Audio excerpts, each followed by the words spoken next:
कांग्रेस की आइडियोलॉजी है idea of India, यानी कि इंडिया फर्स्ट। ऐसा तमाम कांग्रेस के लोग कहते हैं। लेकिन दूसरी तरफ कांग्रेस के एक सांसद हैं, नाम है शशि थरूर। क्या शशि थरूर की आइडियोलॉजी अब आइडिया ऑफ इंडिया से हटकर मोदी फर्स्ट की हो गई है? और क्या ऐसे में एक नया संघर्ष कांग्रेस के भीतर छिड़ चला है, इंडिया फर्स्ट या फिर कि मोदी फर्स्ट? कल की तारीख में मल्लिकार्जुन खड़गे ने एक बयान दिया, एक सवाल का जवाब दिया और उस सवाल से बहुत सारे सवाल नए जन्म लेने लगे। मसलन एक पत्रकार ने शशि थरूर से जुड़ा सवाल पूछा तो मल्लिकार्जुन खड़गे ने कहा कि मुझे अंग्रेजी नहीं आती, उनकी अंग्रेजी अच्छी है, इसलिए उनके पास CWC में एक कुर्सी है। लेकिन उसके साथ ही साथ मल्लिकार्जुन खड़गे ये भी बोल पड़े कि दरअसल शशि थरूर जैसे लोगों के लिए मोदी फर्स्ट है। अब यहां से कुछ समझने की, कुछ विमर्श करने की जरूरत आन पड़ी है। जरूरत यह कि आखिरकार कितनी डेमोक्रेटिक है भारतीय राष्ट्रीय कांग्रेस। आपका एक सांसद बार बार आपकी आइडियोलॉजी से इतर जाकर बातें करता है। कल की तारीख में वो प्रधानमंत्री नरेंद्र मोदी के साथ 1 घंटे की बैठक भी करता है, उसके बाद एक सोशल मीडिया पोस्ट भी डालता है, लेकिन अभी भी वो आपका ही सांसद है। शशि थरूर जो कांग्रेस में बेगाने हो चले हैं, लेकिन फिर भी कांग्रेस है कि उन्हें पराया करने से दूरी बना रही है। क्या है पकती हुई ये खिचड़ी? शशि थरूर आखिरकार अब कांग्रेसी हैं भी या नहीं है?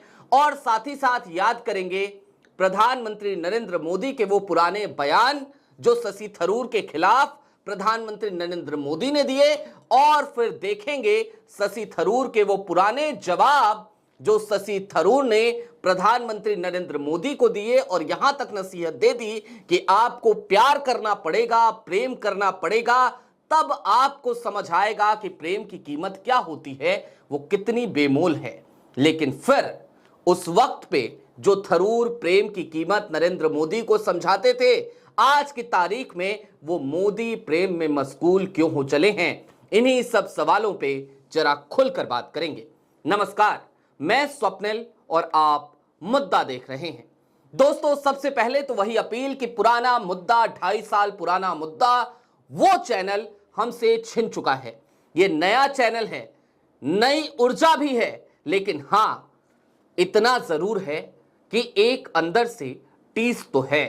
2.5 साल में एक एक करके सब्सक्राइबर हमने जोड़े थे। 2.5 साल में आप सबसे रिश्ता बनाया था, ऐसा लगता है वो रिश्ता ही अचानक से टूट गया। हालांकि माध्यम खत्म हुआ है, हम भी वही हैं और आप भी वही, लिहाजा इस नए चैनल को सब्सक्राइब कीजिए, इसे अपना प्यार दीजिए पहले की तरह।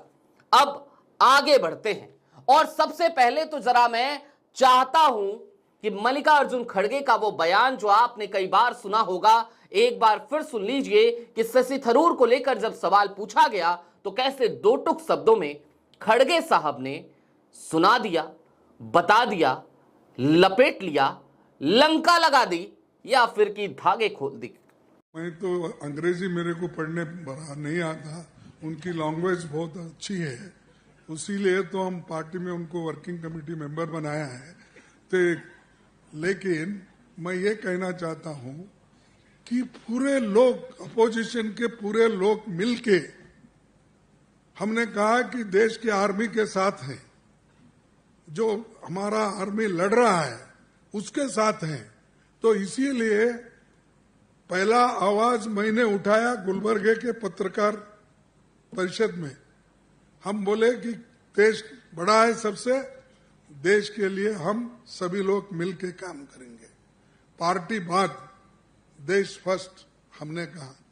वो आप चंद लोग ऐसा कहते हैं मोदी फर्स्ट देश बात, तो अब हम क्या करें उसको? सुना आपने मल्लिकार्जुन खड़गे ने क्या कहा? मल्लिकार्जुन खड़गे ने सीधे तौर पे कहा कि दरअसल कुछ लोग हैं जिनके लिए मोदी फर्स्ट है, हम तो वो लोग हैं जिनके लिए इंडिया फर्स्ट है, नेशन फर्स्ट है।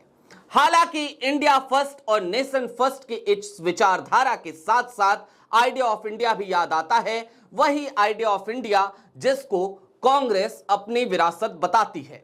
वही आइडिया ऑफ इंडिया जो देश के पहले प्रधानमंत्री पंडित जवाहरलाल नेहरू का विजन भी था और राष्ट्रपिता महात्मा गांधी का भी। लेकिन हां, यहां से अब जरा उस सोशल मीडिया पोस्ट की तरफ बढ़ चलिए जो social media post Shashi Tharoor ने किया। इस पोस्ट के भी अपने अलग अलग मायने निकाले जा सकते हैं। शशि थरूर ने अपने एक्स हैंडल पर, जो पहले ट्विटर हुआ करता था, वहां पर एक पोस्ट किया।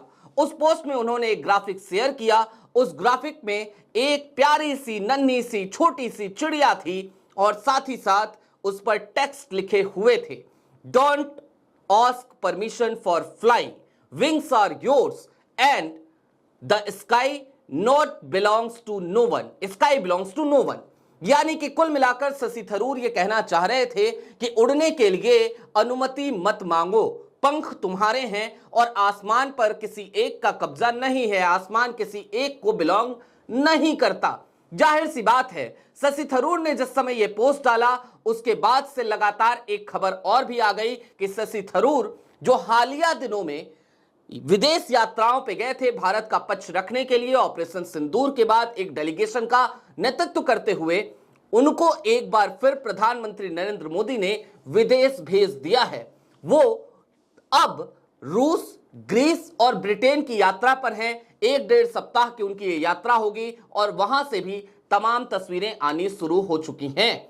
हालांकि शशि थरूर यदि भारत का पक्ष रखने के लिए विदेशों में जा रहे हैं, प्रधानमंत्री नरेंद्र मोदी उन्हें भेज रहे हैं, तो इसमें कुछ भी बुरा नहीं है, कुछ भी गलत नहीं है।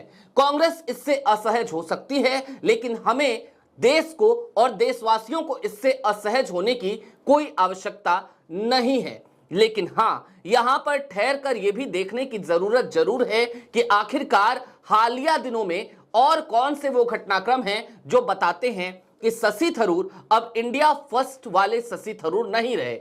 आखिरकार ऐसी कौन से घटनाक्रम हैं जो ये भी समझाते हैं कि शशि थरूर अब उस तरीके से बर्ताव कर रहे हैं जैसे कोई पढ़ा लिखा अंधभक्त करता है।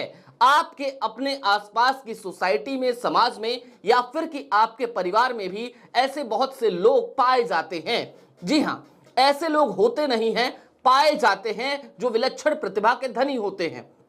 इनके पास डिग्रियां खूब होती हैं, विद्वता खूब होती है, लेकिन जब भी इनसे आप तर्कों के आधार पर कोई बात करें तो ये आपके तर्कों को काटते हैं कुतर्क के जरिए। ऐसे ही क्या शशि थरूर भी हो चले हैं? लगता तो यही है। और ये बात हम इतने दावे के साथ कैसे कह रहे हैं? हालिया दिनों में भारत की विदेश नीति को लेकर जितने भी सवाल उठे, उन तमाम सवालों को अपने जहन में रखिएगा और उसके बाद हालिया दिनों का एक लेख याद कीजिए जो सोनिया गांधी ने द हिंदू में लिखा था।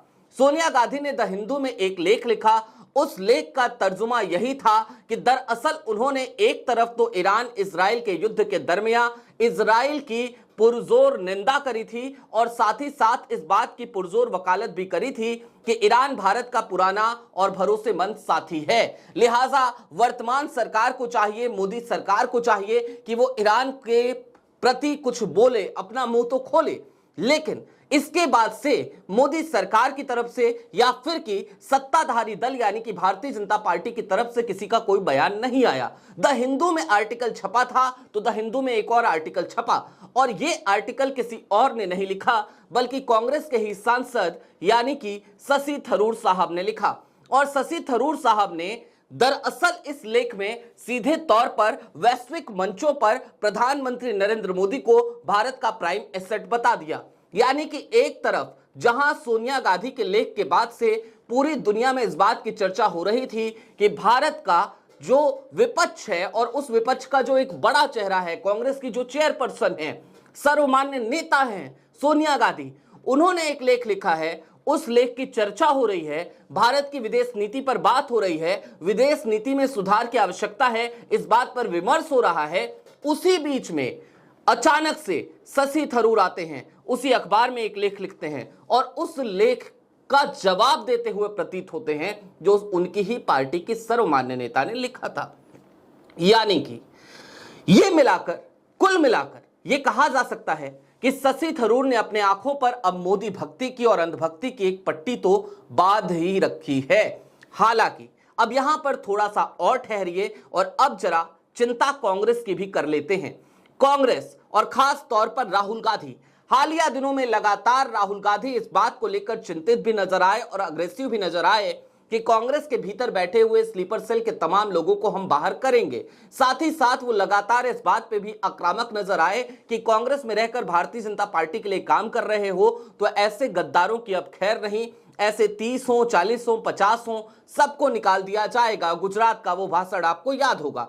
उसके बाद भी ना जाने कितनी ही बार राहुल गांधी ने इस बात को दोहराया है, उनके तमाम पर्यवेक्षकों ने दोहराया है, उनकी पार्टी के तमाम नेताओं ने इस बात को दोहराया है। लेकिन इन सब के बीच आखिरकार शशि थरूर पर एक्शन कब होगा? क्योंकि शशि थरूर लगातार अपनी पार्टी की परवाह किए बिना, पार्टी लाइन की परवाह किए बिना कुछ भी बोले जा रहे हैं, कुछ भी किए जा रहे हैं।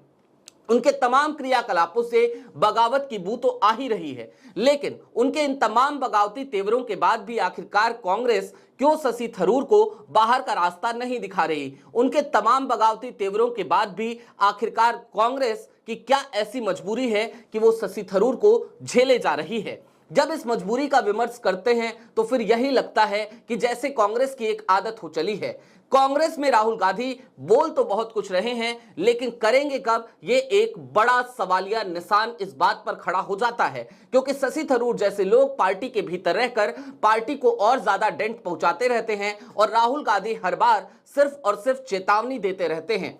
हालांकि ये तमाम लोग अब चेतावनी देने वाली जो प्रक्रिया होती है उससे बहुत आगे निकल चुके हैं, लेकिन इनके ऊपर कांग्रेस कब कैची चलाएगी इसका इंतजार तो ऐसा लगता है जैसे पूरे देश की जनता कर रही है। लेकिन हां, वो होता हुआ नजर नहीं आ रहा। दूसरी तरफ अगर शशि थरूर ने प्रधानमंत्री नरेंद्र मोदी को प्राइम एसेट बता दिया है तो क्या शशि थरूर भी प्राइम एसेट हैं भारतीय जनता पार्टी के लिए भी? यह सवाल भी बेहद जरूरी हो जाता है। यह सवाल इसलिए भी जरूरी हो जाता है क्योंकि हालिया दिनों में देखिए शशि थरूर कहां से सांसद हैं। जवाब मिलेगा तिरुवनंतपुरम। तिरुवनंतपुरम से सांसद होने का मतलब क्या है? बीते चुनाव में उन्होंने किसको हराया? जवाब मिलेगा पूर्व आईटी मिनिस्टर राजीव चंद्रशेखर। राजीव चंद्रशेखर कौन है? तो जवाब मिलेगा केरल के भारतीय जनता पार्टी के प्रदेश अध्यक्ष। यानी कि जब तक राजीव चंद्रशेखर की राजनीति भारतीय जनता पार्टी में कायम है, जो कि रहेगी ही, तो फिर वहां पर शशि थरूर के लिए कोई खास स्कोप हमें नजर नहीं आता। यानी कि भारतीय जनता पार्टी के लिए शशि थरूर तभी तक एसेट हैं जब तक वो कांग्रेस में हैं। जिस दिन उन्होंने कांग्रेस का दामन छोड़ दिया या फिर कि जिस दिन कांग्रेस ने उन्हें बाहर का रास्ता दिखा दिया, दोनों स्थिति में शशि थरूर भारतीय जनता पार्टी के लिए किसी काम के नहीं रहेंगे। वैसे भी भारतीय जनता पार्टी को लेकर एक बात तो यूं ही कही जाती है गली मोहल्लों में, चौक चौराहों पर, कि ज्यादा पढ़े लिखे लोगों की यहां पर अब कोई जरूरत दिखती नहीं है। और ऐसा हमने बीते कई बार में देख लिया है। हालांकि ये बात थोड़ी सी पर्सनल हो जाएगी, थोड़ी सी निजी हो जाएगी।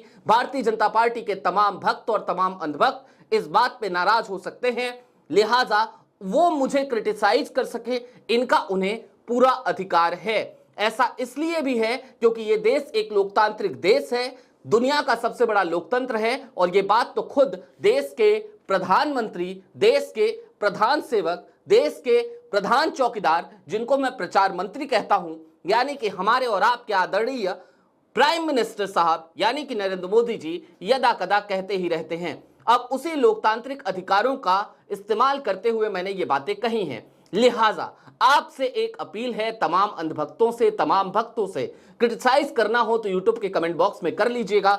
इसके लिए कोर्ट कचहरी का दरवाजा मत खटखटाइएगा, क्योंकि वैसे भी 2.5 साल तक एक चैनल चलाने के बाद आपने हमसे वो चैनल छीन लिया है। हमारे संसाधनों पर आप लगातार कुठाराघात कर ही रहे हैं। लिहाजा आपसे अपील है कि इस वक्त पे जब हम नए चैनल के जरिए फिर से आपके बीच में आना शुरू कर रहे हैं तो उस वक्त पे हमें कोर्ट कचहरी के कटघरों में ना खड़ा किया जाए।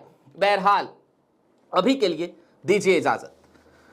चलते चलते फिर वही अपील, 2.5 साल तक मेहनत करने के बाद आप सबसे जुड़ा था, आप सबके साथ एक संवाद का जरिया हमने खड़ा किया था, वो जरिया हमसे छीना जा चुका है। लिहाजा अपील है, ये नया चैनल है, रीच कम है, सब्सक्राइबर बेस कम है, लिहाजा इस चैनल पर जरूर जुड़ें, अपने दोस्तों के साथ हमारी वीडियोज को शेयर जरूर करें।